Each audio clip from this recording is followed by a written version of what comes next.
हो गए रवि।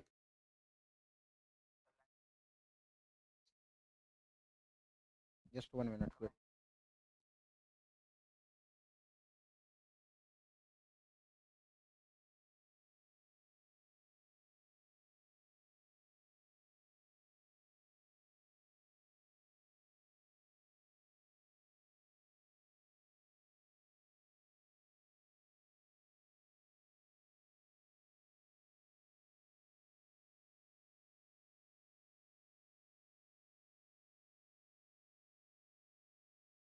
नमस्कार साथियों, एक बार फिर से आप सभी का स्वागत है एग्जामपुर में। हम एग्जामपुर कलम से क्रांति, आप लोगों का बहुत बहुत स्वागत है।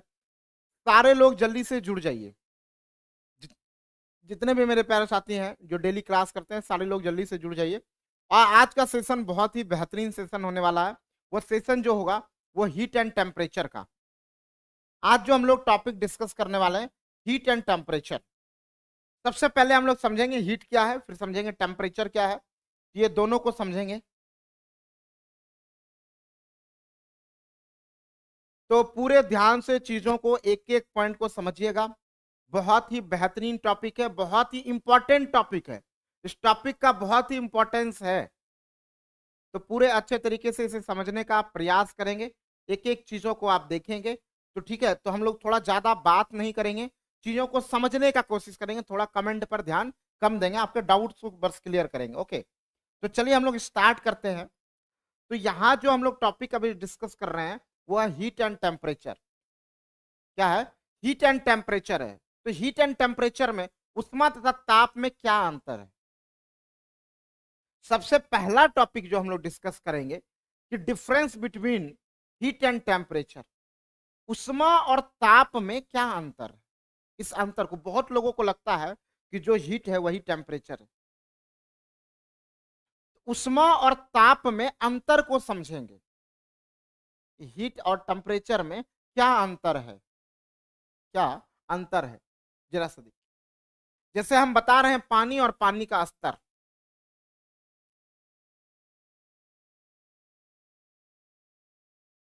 जैसे पानी का संबंध है स्तर से। पानी का संबंध हम क्या बता रहे हैं? स्तर से। वाटर का रिलेशन जो है वो स्तर से। पानी बढ़ेगा तो स्तर बढ़ेगा, पानी घटेगा तो स्तर घटेगा। हम डिफरेंस बता रहे हैं उष्मा तथा ताप में क्या अंतर है। जैसे एक बात हमने बताया, पानी और स्तर। क्या हमने बताया? पानी और स्तर।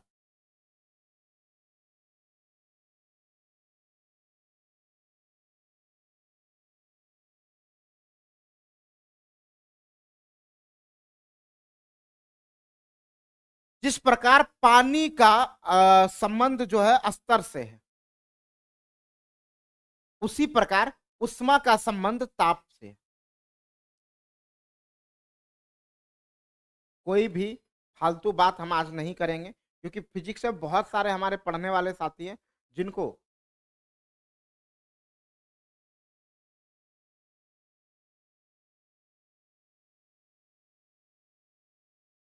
उसी पर हम लोग बात करेंगे। तो हमने क्या बोला है? जिस तरह पानी का संबंध स्तर से है, जिस प्रकार पानी का संबंध स्तर से है, उसी प्रकार उष्मा का संबंध जो है, हीट का जो संबंध है वो ताप से है। पानी बढ़ेगा घटेगा तो स्तर जो है, जल का लेवल जो है, वाटर लेवल जो है वो बढ़ेगा और घटेगा। उसी प्रकार अगर उष्मा बढ़ता है तो ताप बढ़ेगा। हीट बढ़ने से टेम्परेचर बढ़ता है, हीट घटने से टेम्परेचर घटता है। हीट घटने से क्या होता है? टेम्परेचर घटता है। समझ रहे हैं आप ये पॉइंट को?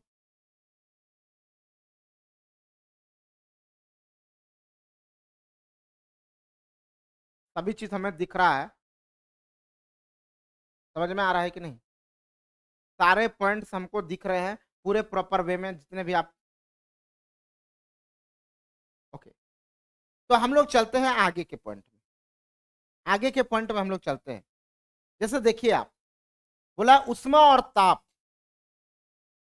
जरा ध्यान से देखिएगा, हमने क्या बोला है? उष्मा और ताप, heat and temperature. Heat and temp उष्मा एक प्रकार की ऊर्जा है जो अणुओं में गतिज ऊर्जा के कारण उत्पन्न होती है। उष्मा उत्पन्न क्यों होती है? गतिज ऊर्जा के कारण।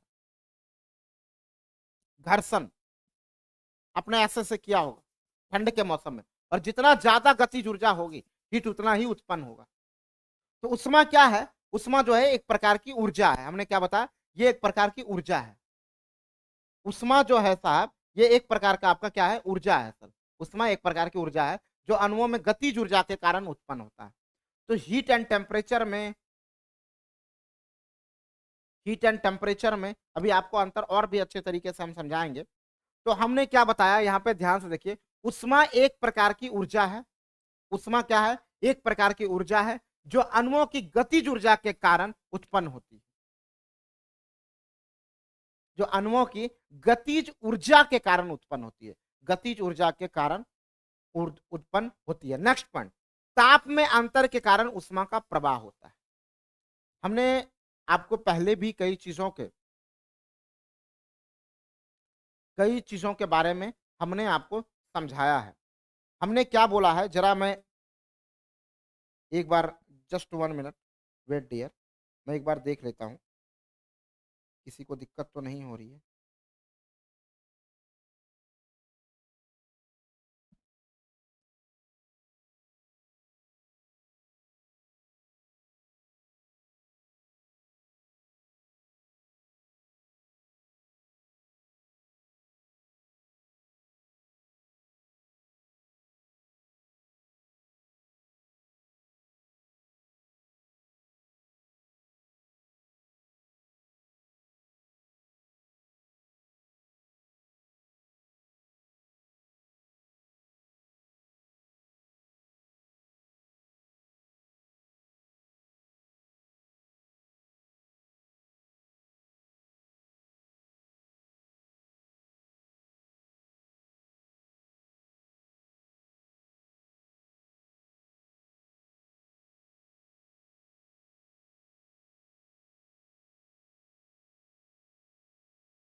जरा ध्यान से देखिएगा, ताप में अंतर के कारण उष्मा का प्रवाह होता है।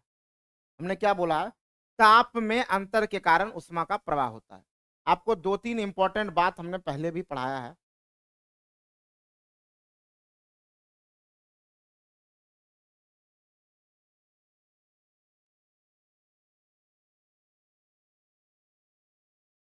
हमने क्या बोला है, जरा ध्यान से देखिएगा।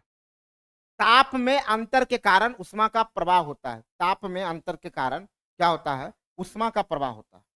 ताप में अंतर के कारण, ताप में अंतर के कारण।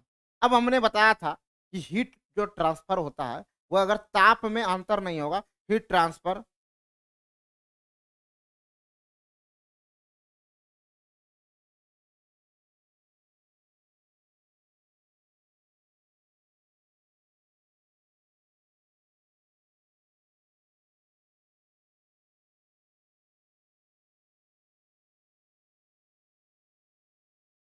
जरा 2-3 पॉइंट को बहुत ईमानदारी से देखिएगा। ताप में अंतर के कारण हमने बोला है, अगर आपके यहाँ पे गौर करने वाली 2-3 इंपॉर्टेंट पॉइंट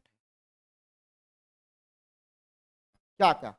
सबसे पहला इंपॉर्टेंट पॉइंट जो है, सबसे पहला इंपॉर्टेंट पॉइंट जो है, ये इंपॉर्टेंट पॉइंट है, अगर आपके गैस में घनत्व का अंतर नहीं होगा तो गैस का ट्रांसफर नहीं होगा।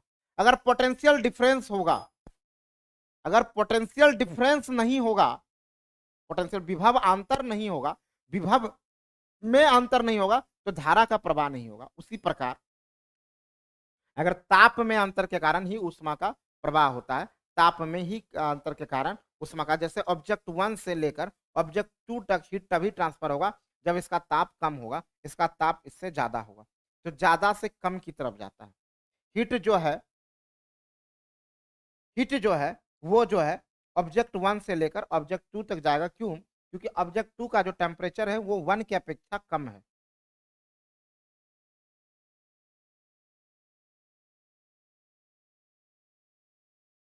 ओके, आगे हम लोग चलते हैं।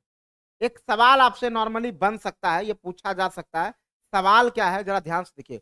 उष्मा उत्पन्न होता है अणुओं के गति के कारण।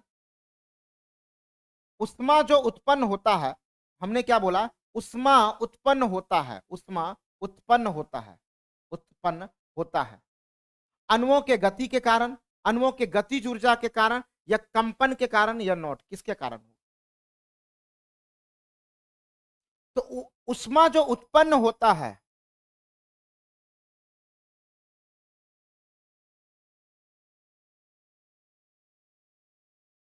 उष्मा जो उत्पन्न होता है वो अणुओं के किसके कारण, अणुओं के, ध्यान से देखिएगा, उष्मा जो उत्पन्न होगा, इसका करेक्ट आंसर क्या होगा, जल्दी से बताइए, जल्दी से एक बार बताइए, उष्मा जो उत्पन्न होगा वो किसके कारण?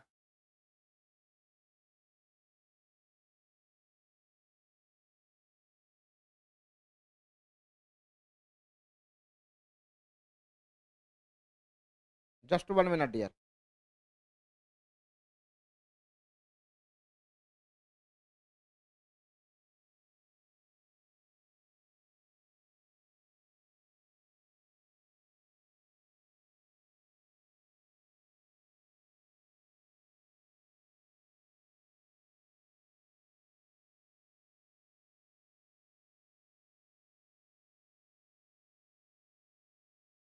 ओके, तो यहाँ पे आपका जो करेक्ट आंसर होगा, यहाँ पे अणुओं के गति के कारण होता है, या अणुओं की गतिज ऊर्जा, या कंपन के कारण। तो उष्मा जो उत्पन्न होगा अणुओं के गतिज ऊर्जा के कारण होगा। किसके कारण? अणुओं के गतिज ऊर्जा के कारण उष्मा उत्पन्न होता है।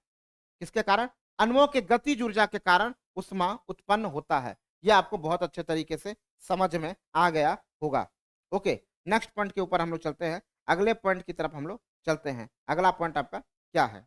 नेक्स्ट पॉइंट आपका उष्मा और ताप, heat and temperature. Heat and temperature को जरा अच्छे तरीके से आप समझने का प्रयास करेंगे, हीट और टेम्परेचर को। तो उष्मा का एसआई मात्रक जूल होता है, जबकि ताप का एसआई मात्रक केल्विन होता है। उष्मा का एसआई मात्रक जो है, हमने क्या बताया, उष्मा का जो एसआई मात्रक होता है, उष्मा का एसआई मात्रक जूल होता है, जबकि ताप का एसआई मात्रक केल्विन होता है। तो हमने क्या बोला था, उष्मा बढ़ने से ताप बढ़ता है। जितना जितना हीट बढ़ाएंगे टेम्परेचर हमारा उतना ही बढ़ेगा।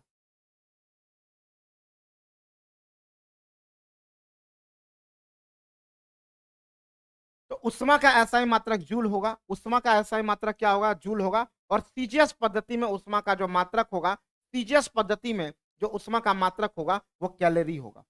सीजीएस पद्धति में उष्मा का मात्रक क्या होगा, कैलोरी।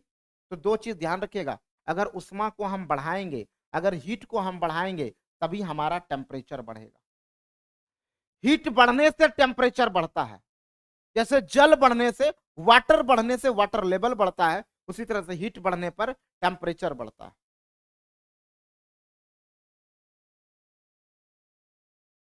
हीट बढ़ने से टेम्परेचर बढ़ता है।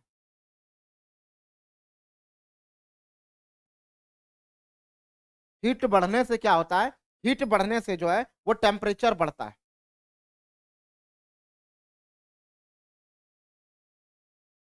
हीट बढ़ने से क्या होगा, टेम्परेचर बढ़ता है। ये बातों का ख्याल आप रखेंगे कि हीट बढ़ने से, हीट बढ़ने से आपका टेम्परेचर बढ़ता है, उष्मा बढ़ने से आपका ताप बढ़ता है।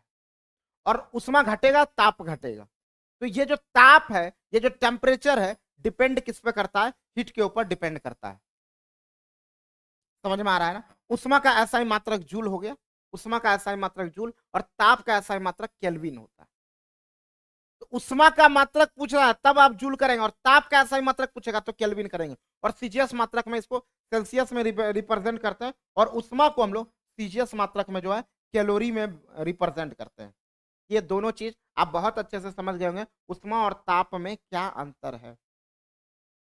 जो हमारा टेम्परेचर है ये टोटली डिपेंड है हमारे हीट के ऊपर। अगर हमारा हीट बढ़ेगा तो टेम्परेचर भी बढ़ेगा, अगर हमारा हीट बढ़ेगा तो टेम्परेचर भी बढ़ेगा। ये बातें आपको बिल्कुल क्लियर होगा, कॉन्सेप्ट बिल्कुल क्लियर होगा कि हीट बढ़ने से आपका टेम्परेचर बढ़ जाता है। कोई समस्या? चलते हैं हम लोग आगे। और ताप का ऐसा मात्रक केल्विन, और सीजीएस पद्धति में ताप का, सीजीएस पद्धति में जो मात्रक होता है वो सेल्सियस होता है, और सीजीएस मात्रक में जो उष्मा का मात्रक होता है वो कैलोरी, इसका ऐसा मात्रक जूल होता है। आगे हम लोग चलते हैं। अब यहाँ पे एक टॉपिक है, तापमान को मापने का स्केल, तापमान को मापने का स्केल। तो तापमान को जनरली हम किसमें किसमें मेजर करते हैं? तापमान को जनरली जो हम मेजर करते हैं वो किसमें मेजर करते हैं? सेल्सियस में मेजर करते हैं। किसमें करते हैं? सेल्सियस में मेजर करते हैं, केल्विन में मेजर करते हैं, फ़ारेनहाइट में मेजर करते हैं, या र्यूमर में मेजर करते हैं। हमने आपको क्या समझाया है कि तापमान मापने का जो स्केल है वो सेल्सियस में, या तो केल्विन में, या तो फ़ारेनहाइट में, या तो र्यूमर में। ये टेम्परेचर को मापने का स्केल है। तापमान को, सभी लोग एकदम ध्यान से ईमानदारी से चीजों को सिर्फ सुनिएगा, समझिएगा। हमने क्या बोला है कि तापमान मापने का जो स्केल है वो सेल्सियस में, केल्विन में, फ़ारेनहाइट में, या र्यूमर में। क्या बोला, ये समझ में आ रहा? सेल्सियस, केल्विन, फ़ारेनहाइट, र्यूमर, ये स्केल है। जो सेल्सियस में न्यूनतम बिंदु होता है वो 0 डिग्री सेल्सियस होता है। अधिकतम बिंदु जो होता है, अब ऐसा नहीं होता एक्स, अधिकतम बिंदु होगा 100 डिग्री सेल्सियस। न्यूनतम बिंदु 0 डिग्री सेल्सियस और अधिकतम बिंदु 100 डिग्री सेल्सियस। जो उच्चतम बिंदु होता है सेल्सियस स्केल में, जो उच्चतम बिंदु होता है वो 100 डिग्री सेल्सियस होता है। अगर हम बात करें केल्विन में तो 273 और 373, 100 का अंतर है, 100 का अंतर है। अगर हम बात करें फ़ारेनहाइट में 32 और 212 एफ। अगर हम बात करें र्यूमर में तो 0 R और 80 R।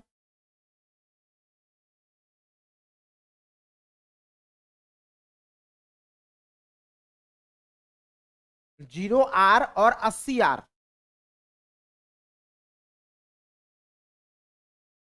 ये हमारा कहा है र्यूमर में जब हम रिप्रेजेंट करते हैं। तो ये आपको जो है निम्न बिंदु और उच्च बिंदु याद रखना होगा। अगर याद होगा तभी आप कन्वर्सन भी बना पाएंगे कि कोई चीज 60 डिग्री सेल्सियस में उसका केल्विन में क्या टेम्परेचर होगा, तभी आप। तो जो हमारा टेम्परेचर मापने का जो स्केल है साथी, टेम्परेचर मापने का जो स्केल है वो आप किसमें मेजर करते हैं? जरा ध्यान से देखिएगा। सेल्सियस में करते हैं, केल्विन में करते हैं, फ़ारेनहाइट में करते हैं और र्यूमर में करते हैं। ये तीनों पॉइंट आपका बिल्कुल क्लियर है। किसमें किसमें? सेल्सियस, केल्विन, फ़ारेनहाइट और र्यूमर। सेल्सियस में पूछेगा न्यूनतम बिंदु क्या होता है? 0 डिग्री सेल्सियस। अधिकतम बिंदु 100 डिग्री सेल्सियस। अगर आपको केल्विन में पूछा 273, 373, केल्विन लगभग सबको याद है, सेल्सियस 0, तो याद क्या करना है? आप दो ही पॉइंट तो याद करना है, र्यूमर में 0 और 80 R। समझ में आ रहा है? और फ़ारेनहाइट में 32 F और 212 F। यहां तक आपको बहुत अच्छे तरीके से समझ में आ गया होगा। यह आपका पॉइंट, पूरा पॉइंट आपका क्लियर होगा। समझ में आ रहा है? चलते हम लोग आगे। जल का जो फ्रीजिंग पॉइंट होता है, फ्रीजिंग पॉइंट का मतलब आप क्या समझते हैं? जल का हिमांक, जिस बिंदु पर जल जो है वो जम जाते हैं, that is called freezing point. ये हमारा हिमांक बिंदु कहलाता है। क्या कहलाता है? हिमांक बिंदु कहलाता है सर, हिमांक बिंदु। पूरे चीजों को ध्यान से देखिएगा। हम कमेंट इसीलिए नहीं पढ़ रहे हैं सर आप लोगों का, कि अभी हम लोग सीधा फोकस करेंगे पढ़ने पर, समझने पर। बीच में कोई ऐसा बात उठा दे जैसे अभी हमने बोल दिया तो थोड़ा सा आप भटक जाते चीजों से। और ये फिजिक्स है, पूरे अच्छे से चीजों को समझना, इसी के साथ एंटरटेनमेंट आप करिए। तो हमने क्या बोला है, जरा यहाँ पे ध्यान से देखने का कोशिश करेंगे कि जल का जो हिमांक है, मतलब फ्रीजिंग पॉइंट ऑफ वाटर, अगर सेल्सियस में बात करें तो 0 डिग्री सेल्सियस, केल्विन में 273, अगर हम फ़ारेनहाइट में बात करें 32 F, और अगर र्यूमर में बात करें 0 R। ये जो निम्न बिंदु है पीएच स्केल, तापमान मापने का स्केल का जो निम्नतम बिंदु है वो जल का हिमांक बिंदु है। जल का हिमांक बिंदु अगर सेल्सियस में 0 डिग्री सेल्सियस, केल्विन में 273 के, फ़ारेनहाइट में 32 F, र्यूमर में 0 R, ये आपको याद हो गया। अब इसके हम लोग देखते हैं जल का क्वथनांक बिंदु, बॉइलिंग पॉइंट। आप किस पॉइंट पर जो जल है वो खौलने लगता है, जिसको हम लोग क्वथनांक बिंदु कहते हैं, जिसको हम लोग बॉइलिंग पॉइंट कहते हैं। क्या बोलते हैं? बॉइलिंग पॉइंट बोलते हैं।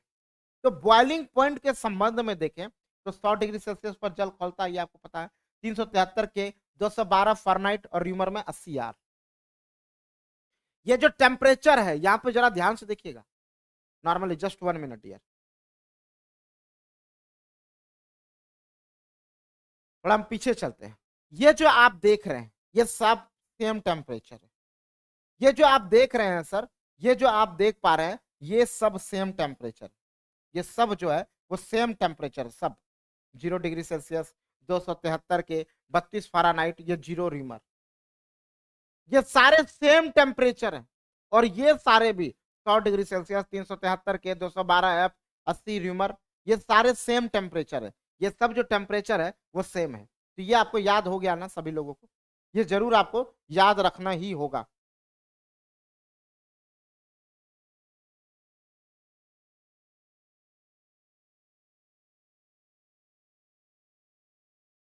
ओके, पूरे बेसिक से स्टार्ट किया है, जिसको कुछ भी नहीं आता है हीट एंड टेम्परेचर में, वहां से हमने चीजों को स्टार्ट करते हैं एकदम बेसिक से, कि कुछ भी नहीं आए आप जाके एग्जाम में क्वेश्चन कर पाओ।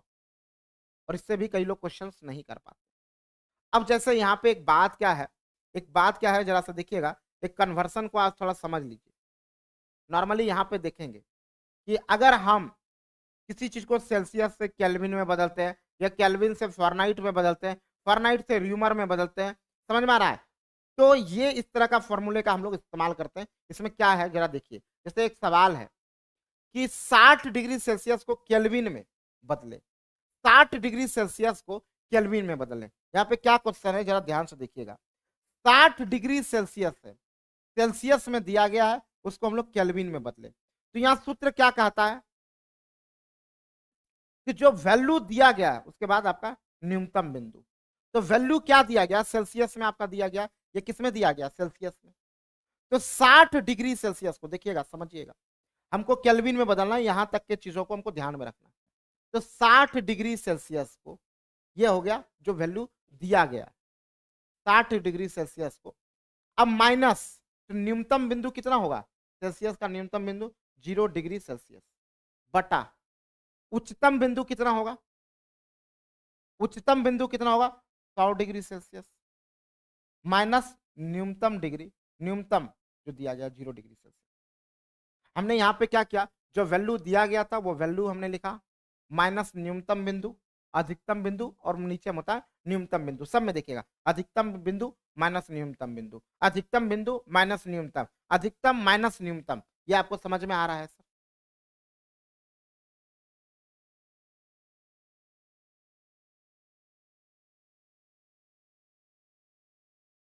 ओके,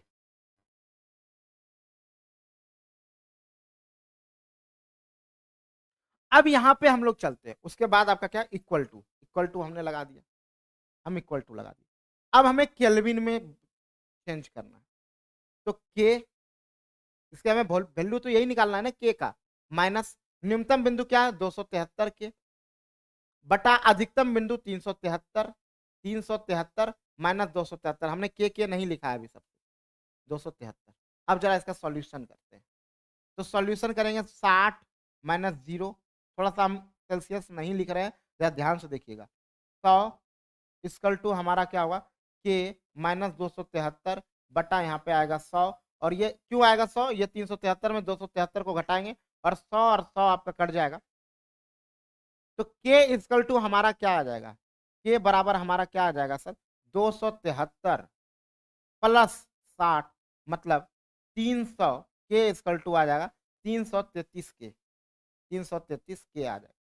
तो अगर 60 डिग्री सेल्सियस को केल्विन में बदला जाए तो 373 केल्विन आपका करेक्ट आंसर होगा।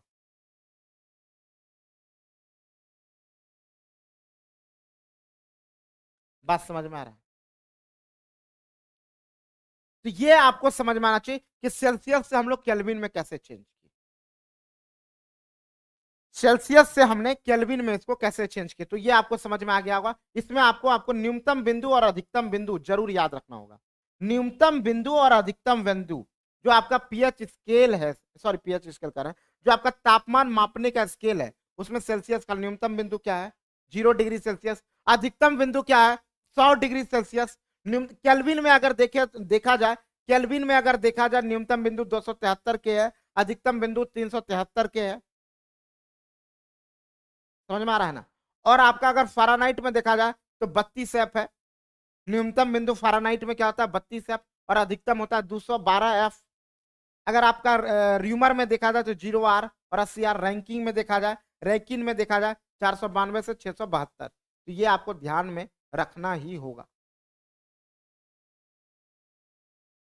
समझ में आ रहा है? यहां तक कोई दिक्कत, कोई समस्या? लेकिन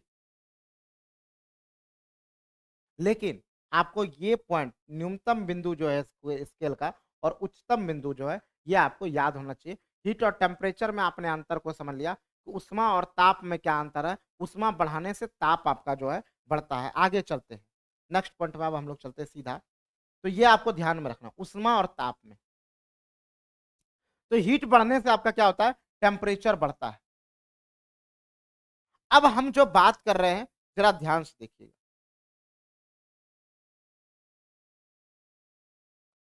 जरा सा ध्यान से देखिएगा कि 273 डिग्री को हम लोग कहते हैं परम शून्य ताप, एब्सोल्यूट जीरो। क्या होता है, जरा हम यहाँ पे कहानी को समझते हैं। परम शून्य ताप का मतलब क्या होता है? What is mean by absolute zero? -273 degree Celsius को यहाँ पे होगा -273, तो हम लोग कहते हैं एब्सोल्यूट जीरो। ये क्या होता है? जैसे मान लीजिए आपको सर हम 8 डिग्री टेम्परेचर में जाके रख दे, या -8 में रख दे जब बर्फ है, या -50 में रख दे, तो आप क्या हो जाएंगे? अगर -50 में जाके आपको रख दिए तो विकेट आपका गिरना तय है। क्योंकि ब्लड सर्कुलेशन जो बॉडी के अंदर है, जो कनेक्टिव टिश्यू है हमारे बॉडी के अंदर, जो ब्लड है वो कनेक्टिव टिश्यू है, पूरे शरीर में ऑक्सीजन का सप्लाई करता है, आरबीसी। अब वही रुक जाएगा, अब वो ब्लड जो है वो बर्फ बन गया, -50 में तो बन ही जाएगा। -50 में आपका जम जाएगा कि नहीं? तो आप क्या हो जाएंगे? बिल्कुल थम सा जाएंगे, बिल्कुल रुक जाएंगे। उसी प्रकार अगर किसी पदार्थ के अंदर, अगर किसी पदार्थ के अंदर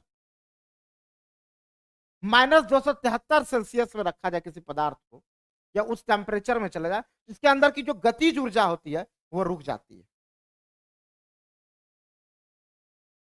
उसके किसी भी पदार्थ के अंदर का जो कैनेटिक एनर्जी होता है वो -273 डिग्री सेल्सियस में रुक जाती है।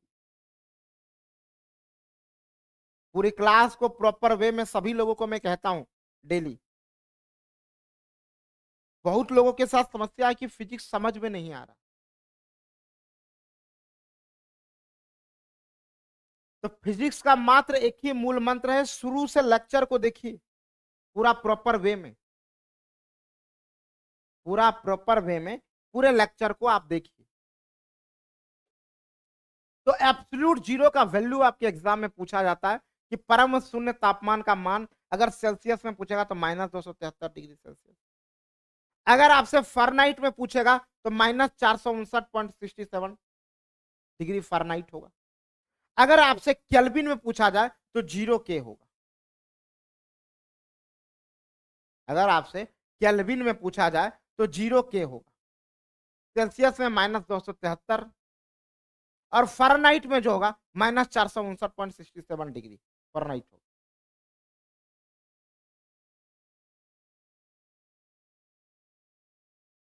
समझ में आ रहा है? यहां तक सारे पॉइंट आप, एकदम इंपॉर्टेंट पॉइंट है ये, जिसको हम लोग कहते हैं परम शून्य ताप। और परम शून्य ताप के बारे में क्या बताया गया ये जरा ध्यान से देखिए। कहते हैं कि -273 डिग्री सेल्सियस जो है संसार का सबसे न्यूनतम तापमान है। इस तापमान पर किसी भी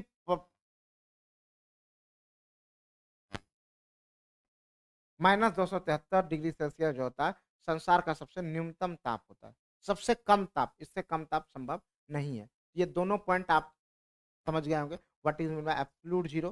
तो सेल्सियस में वैल्यू, अब ये तो समझ गए, सेल्सियस में नहीं पूछ गए, फारेनहाइट में पूछेगा तो -459.67 डिग्री, या आपसे केल्विन में पूछ देगा तो 0K, या -273, या फिर 459, ये सब एक सेम टेम्परेचर है।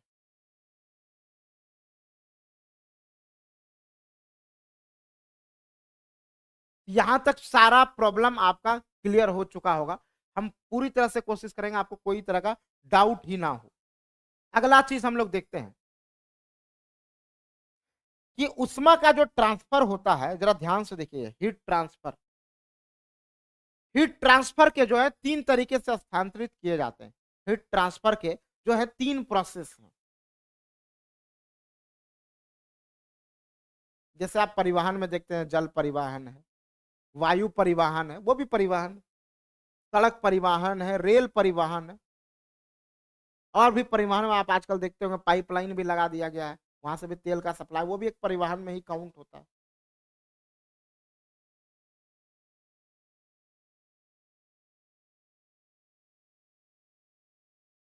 तो जरा सा ध्यान से समझने का कोशिश कीजिएगा जो मैं समझा रहा हूं।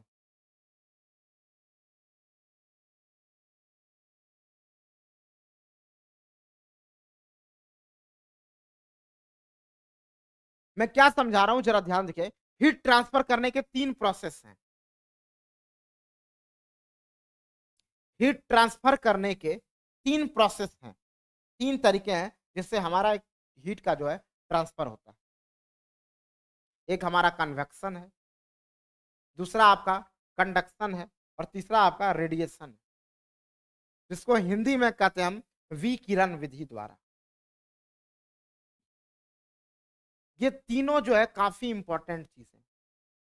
अगर आपसे एक सवाल पूछा जाए कि हीट ट्रांसफर की ये 3 विधियां में सबसे फास्ट प्रोसेस क्या है, इसको हम लोग कहते हैं विकिरण विधि, इसको हम लोग कहते हैं संवहन विधि, इसको हम लोग कहते हैं चालन विधि, हिंदी में कहते हैं कंडक्शन को हम लोग चालन विधि कहा जाता है।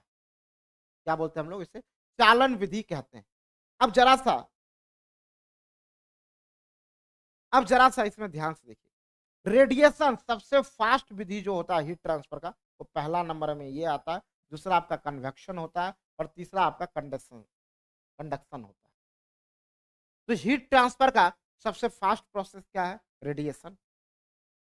सेकंड फास्ट क्या है?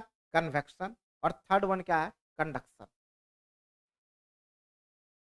अब इसमें क्या क्या सवाल आपसे पूछे जाते हैं?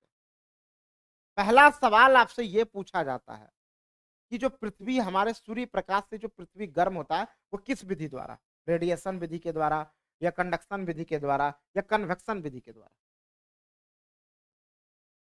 तो सूर्य से जो पृथ्वी गर्म होती है सर,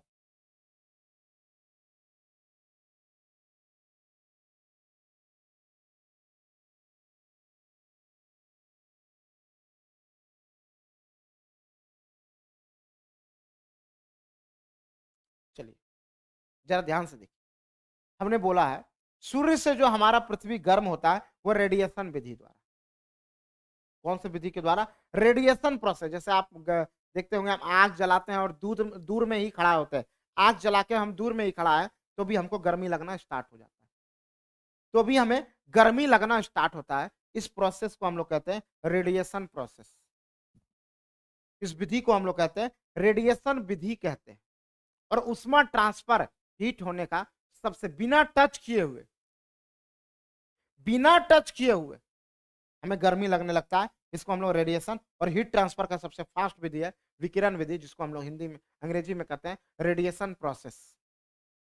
पहला नंबर क्लियर है। दूसरा हम कहते हैं कन्वेक्शन, इसको हिंदी में हम लोग कहते हैं संवहन। संवहन का मतलब होता है ढोना, एक जगह से दूसरे जगह तक ले जाना। पूछेगा वायुमंडल जो है हमारा वो गर्म होता है, किस विधि के द्वारा गर्म होता है? वायुमंडल जो है हमारा वो गर्म होता है। बिल्कुल सही बात। वायुमंडल हमारा गर्म होता है, और वह किस विधि के द्वारा गर्म होता है? तो वायुमंडल जो गर्म होता है वह कन्वेक्शन विधि के द्वारा गर्म होता है।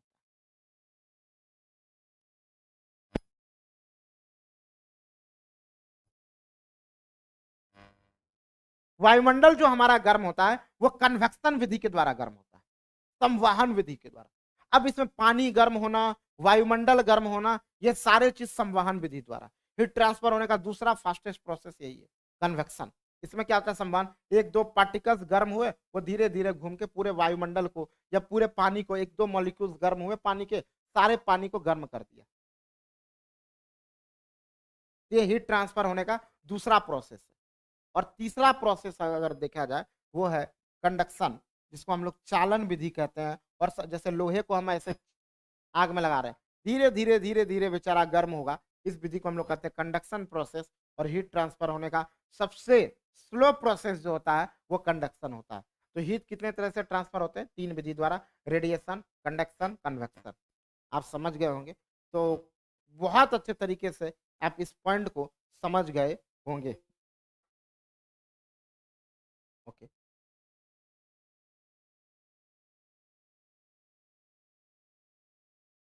चलते हैं हम लोग आगे, नेक्स्ट पॉइंट में चलते हैं। अगला पॉइंट आपका क्या है?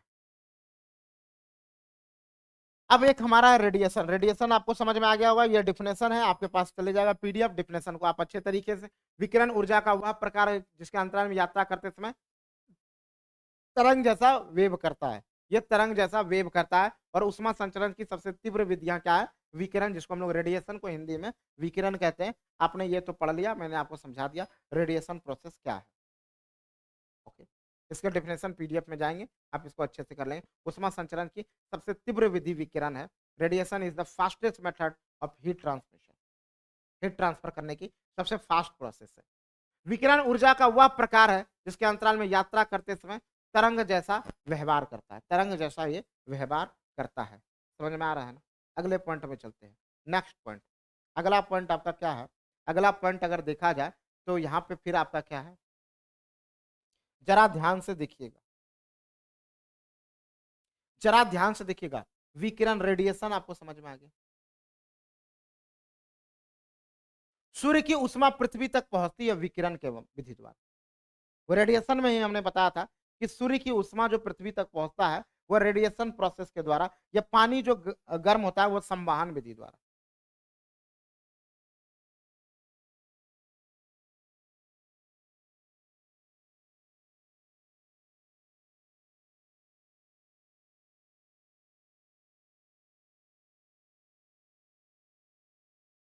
चालन विधि भी बता दिया आपको। कंडक्शन प्रोसेस क्या होता है? हीट ट्रांसफर करने का सबसे लोएस्ट प्रोसेस, सबसे धीमा विधि जो है वो है चालन। तो ये सारे डिफिनेशन आपके पास है जो चले जाएगा। ठोस में उष्मा संचरण की इसी विधि द्वारा होता है। सॉलिड में जो उष्मा का ट्रांसफर होता है वो चालन विधि द्वारा। ये तीनों हमने डायग्राम पे बनाया है। ये सिर्फ ये डिफिनेशन इसलिए लिखा है कि आपके पास ये पीडीएफ में चले जाएगा। इसको पढ़ना है, पढ़ने की मतलब ध्यान में रखना है कि चालन क्या होता है। ये अगर इन सब का भी डिफिनेशन आप याद कर रहे हैं, मतलब आपको फिजिक्स समझ में नहीं आ रहा है।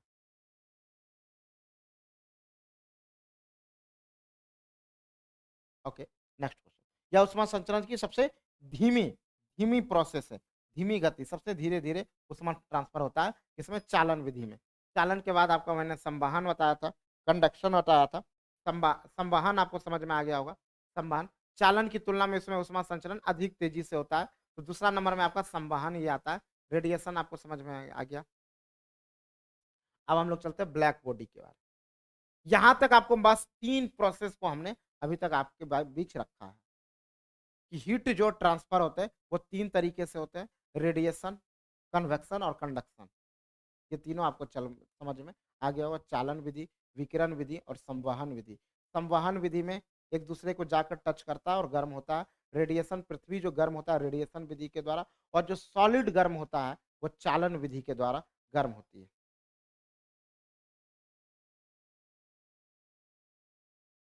ओके, अब चलते हैं हम लोग अगले पॉइंट में। एक होता है कृष्ण पिंड। कृष्ण मतलब होता है काला, काला पिंड, जिसको हम लोग ब्लैक बॉडी कहते हैं।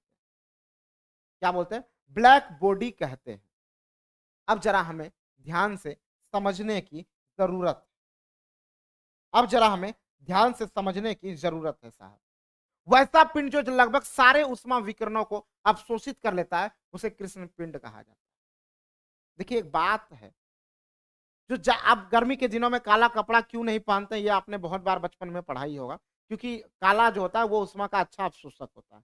और जो ज्यादा अवशोषक होता है उष्मा का, वही ज्यादा अच्छा प्रावर्तक भी होता है हीट का।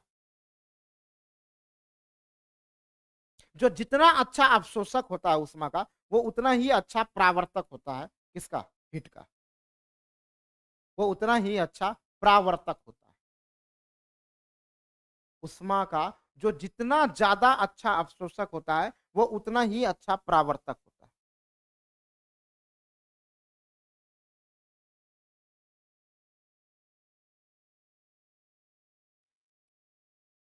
दूसरा इंपॉर्टेंट बात अगर देखा जाए, काजल का लगभग 95% उष्मा विकिरण को अवशोषित कर लेता है, इसलिए काजल सबसे अच्छा कृष्ण पिंड है।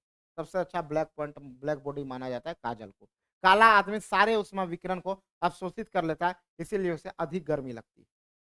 अब काला आदमी हो या काला कपड़ा पहने हो तो आपको गर्मी अधिक लगेगा ही, क्योंकि वो उष्मा का अधिक अच्छा अच्छा अवशोषक होता है।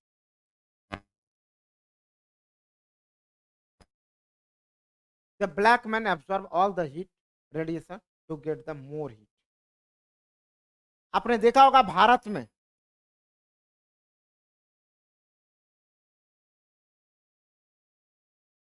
आपने भारत में ही देखा होगा सर कि हमारे भारत में आप देखेंगे, दक्षिण भारत को चले जाइए तो थोड़ा सा रंग में अलग, और रंग में अलग किसके कारण, वो जलवायु डिफाइन करता है सर। ऐसा नहीं है कि दक्षिण भारत के लोग काले होते, काले नहीं होता है सर, धूप है वहां पे बहुत तेज, तो मेलानिन हार्मोन का सिक्रेशन ज्यादा होता है सर, इसलिए वो ब्लैक हो जाता है। वही जम्मू कश्मीर श्रीनगर चले जाइए, आपको गोरा गोरा आदमी दिखेगा, मेलानिन हार्मोन का सिक्रेशन बहुत कम होता है वहां पे। तो ये सारे चीजों को आप देख पा रहे होंगे। अगले पॉइंट में चलते हैं। गोरा आदमी सारे उष्मा विकिरण को परावर्तित कर देता है, इसीलिए इसे कम गर्मी लगता है। तो जो हल्का कपड़ा है, जो हल्का कपड़ा है, और गर्मी के दिनों में हम सफेद वस्त्र का उपयोग किया जाता है, क्योंकि वह सारे उष्मा विकिरणों को परावर्तित कर देता है, जिसके कारण कम गर्मी लगती है, जिसके कारण क्या होता है, कम गर्मी लगती है। अब हम बताएंगे, जिसको हम लोग कहते हैं ग्लोबल वार्मिंग। ये बहुत ही इंपॉर्टेंट चीज है, वैश्विक तापन, ग्लोबल वार्मिंग, इसको समझने की जरूरत है आपको। क्या समझना है, जरा ध्यान से समझिएगा। आपने कभी दो तीन चीजों को गौर किया होगा। जब आप कभी पहाड़ पर जाते हैं, पहाड़ पर, तो आपको ठंड लगने लगती है। आपको क्या होता है, ठंड लगना स्टार्ट होता है जब आप पहाड़ों पर जाते हैं। आप हिमालय पे चले जाइए, जितने पहाड़ी जगह पर आप जाते हैं, आपको क्या होता है, ठंड का एहसास होने लगता है पहाड़ी जगहों पर। क्यों भाई, ऐसा क्यों होता है? सूर्य भगवान ऊपर है, जितना ऊपर जाएंगे तो गर्मी लगना चाहिए ना। ऊपर जाने से हमें क्या होता है, गर्मी लगना चाहिए। लेकिन ऊपर जाने से हमें ठंड क्यों लगता है, ये कभी आपने सोचा है?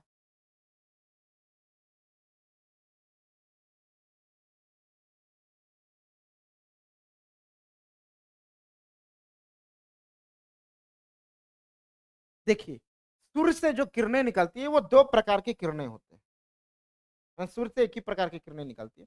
नॉर्मली किरण जो होता है, एक लॉन्ग वेव होता है, एक हमारा होता है शॉर्ट वेव, जिसको हम लोग कहते हैं लघु तरंग, एक होता है दीर्घ तरंग। आप कहिएगा, ज्योग्राफी में अगर कोई क्लाइमेटोलॉजी पढ़े होंगे ऑप्शनल में, तो आपको समझ में आता होगा, क्लाइमेटोलॉजी वाले,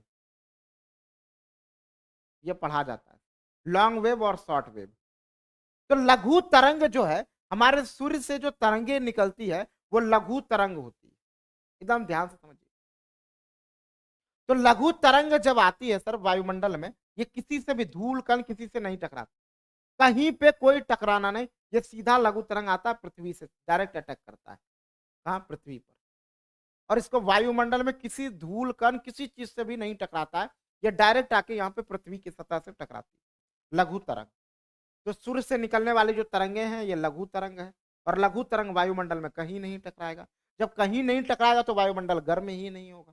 अब आता है ये पृथ्वी पर, और पृथ्वी अवशोषित करता है लघु तरंग को, और पृथ्वी से एक तरंग निकलता है जिसको कहते हैं दीर्घ तरंग, जिसको हम लोग कहते हैं लॉन्ग वेव कहा जाता है। और लॉन्ग वेव यहाँ से पृथ्वी से निकलता है सर, और लॉन्ग वेव को जो है वायुमंडल एब्जॉर्ब करना स्टार्ट करता है। तो लॉन्ग वेव का जैसे जैसे हम लोग ऊपर जाते हैं, तो लॉन्ग वेव का जो इम्पैक्ट होता है, लॉन्ग वेव का जो इम्पैक्ट होता है वो कम होते जाता है। और इसी लॉन्ग वेव को जो रोकता है, वो रोकता है CO2, कार्बन डाइऑक्साइड। CO2 जो है इस लॉन्ग वेव को रोकने का काम करता है। मतलब हमारे पूरे पृथ्वी के टेम्परेचर को मेंटेन करने का काम CO2 करता है।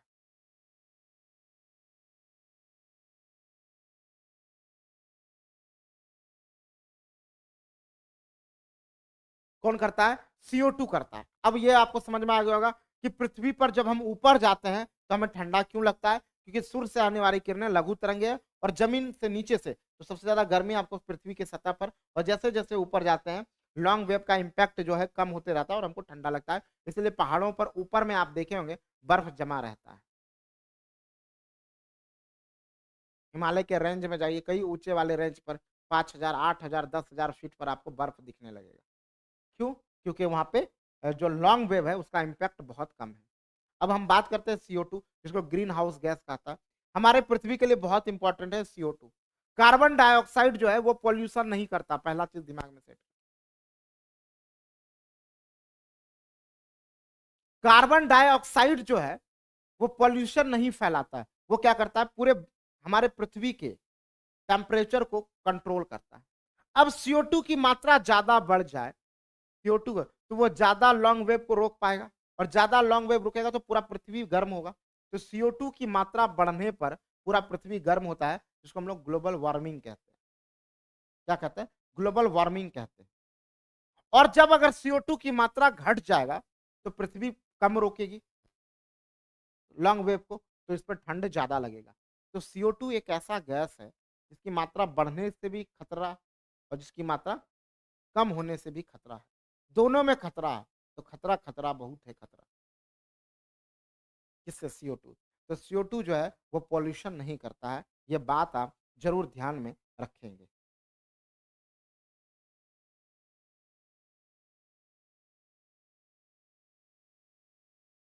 ओके, यहां तक हो गया आपका। अगले पॉइंट में हम चलते हैं।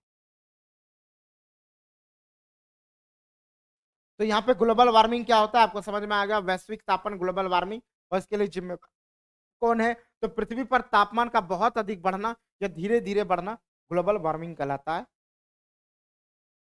क्या कहलाता है? ग्लोबल वार्मिंग कहता है। पृथ्वी पर सूर्य के द्वारा छोड़े गए अवरक्त किरणें CO2 आने तो देता है लेकिन जाने नहीं देता, जिसके कारण पृथ्वी का ताप दिन प्रतिदिन बढ़ता जा रहा है। तो सूर्य से जो आने वाली किरणें हैं और यहाँ जो पृथ्वी से निकलने वाली जो लॉन्ग वेव है, इसको रोकने का काम करता है CO2। तो CO2 की मात्रा एक्चुअली बढ़ रहा है और CO2 की मात्रा को कम करने की आवश्यकता है, क्योंकि ये लॉन्ग वेव को ज्यादा रोक रहा है और हमारा वैश्विक तापन की जो समस्याएं हैं, वैश्विक तापन की जो समस्याएं हैं, पूरा पृथ्वी गर्म होने की जो समस्याएं हैं, ये बढ़ती जा रही है। पूरा पृथ्वी जो है गर्म होने की जो समस्याएं हैं, ये आपका बढ़ती जा रही है। अब है वैश्विक तापन, ग्लोबल वार्मिंग के लिए परावैंगनी किरणों को ओजोन परत द्वारा अवशोषित कर लिया जाता है। तो परावैंगनी किरण, सूर्य से आने वाली जो परावैंगनी किरण है, इसे पूछेगा किसके द्वारा ऑब्जॉर्व किया जाता है? O3 ओजोन के द्वारा इसे अवशोषित कर लिया जाता है। आप एक एक चीज को हम चाह रहे हैं सर बहुत बारीकी से आप समझ पा रहे होंगे एक एक इंपॉर्टेंट पॉइंट को।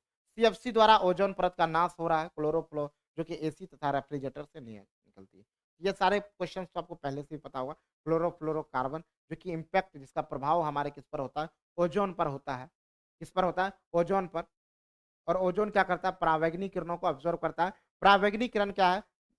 सूर्य से आने वाली एक हानिकारक किरण है जो हमारे ऊपर बहुत सारा मतलब कह सकते हैं गलत प्रभाव इम्पैक्ट छोड़ सकता है। समझ में आ रहा है ना? तो यहाँ तक ठीक है। अब हम लोग पढ़ेंगे विभिन्न प्रकार के तापमापी, डिफरेंट टाइप ऑफ थर्मामीटर। तो आई होप कि हम लोग यहाँ तक पूरे चीजों को एक बार हम लोग रिवाइज कर लेते हैं। इसके बाद हम लोग टेम्परेचर वाले चीजों को जो है अगले क्लास में चर्चा करेंगे। आज हम लोग क्या क्या पढ़ लिए एक बार यहाँ से देख लिए।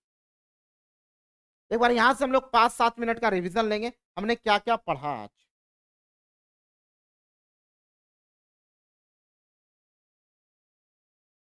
रेडिएशन को हिंदी में क्या बोलेंगे? हमने कई बार बताया है ना, विकिरण।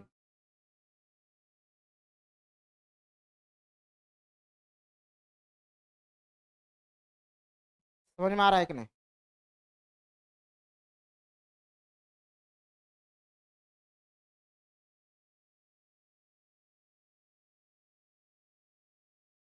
तो अब यहाँ पे हमने पढ़ा था आज सबसे पहले उष्मा और ताप में अंतर को समझे थे। उष्मा और ताप के अंतर को हमने हीट एंड उष्मा और ताप के अंतर को हम लोगों ने समझा था कि अगर वाटर लेवल बढ़ेगा, अगर हमारा वाटर लेवल बढ़ेगा तो हमारा ताप बढ़ेगा।